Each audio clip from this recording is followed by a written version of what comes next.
3 थैलों के साथ बादशाह और वज़रा। एक दफा एक बादशाह ने अपने 3 अहम तरीन वजीरों को बुलाया और उनमें से हर एक को एक थैला दिया। फिर इसने इनसे कहा कि आदेर अलिफादेर जाएं और थैले फलों से भर लें। इससे उनके वज़रा के इखलास का इम्तिहान होगा। पहले वजीर ने बादशाह के हुक्म को संजीदगी से लिया और मेहनत से बेहतरीन फल जमा किया और अपना थैला भर लिया। दूसरे वजीर ने बादशाह के हुक्म को हल्के से लिया और अपने थैले में अच्छे और सड़े हुए फलों के आमेजे से भर लिया। तीसरे वजीर ने दोनों वज़रा के बिल्कुल बरक्स किया। उसने थैले को सिर्फ खुश्क पत्तों और मिट्टी से भर दिया। इसका इरादा सिर्फ ये तासुर देकर बादशाह को बेवकूफ बनाना था कि इसने थैली भरने का काम किया है।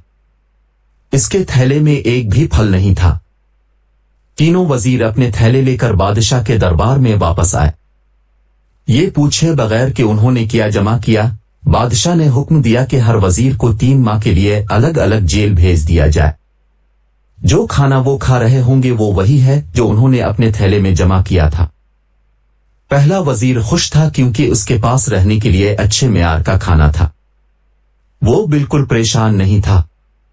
दूसरा वजीर परेशान था क्योंकि इसका आधा खाना सड़ा हुआ था और वो उसकी कैद की पूरी मुद्दत तक नहीं चल पाएगा। तीसरा वजीर घबरा गया क्योंकि इसके पास खाना नहीं था।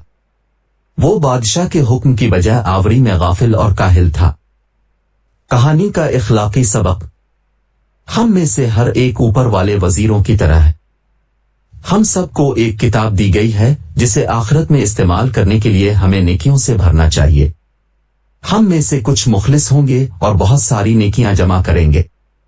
दूसरे बाकी 2 वज़रा की तरह जिंदगी गुजारेंगे जिनमें अच्छे और बुरे कामों का इम्तिजाज होगा, जबकि कुछ अपने फर्ज से बिल्कुल कोताही करेंगे और दिन रात गुनाहों में मसरूफ होकर अपनी जिंदगी बर्बाद करेंगे। क़यामत के दिन हम अपने किए के जिम्मेदार होंगे। आइए पहले वजीर की तरह बने जिन्होंने चीजों को संजीदगी से लिया और आखिर में इसे फिक्र करने की कोई जरूरत नहीं थी।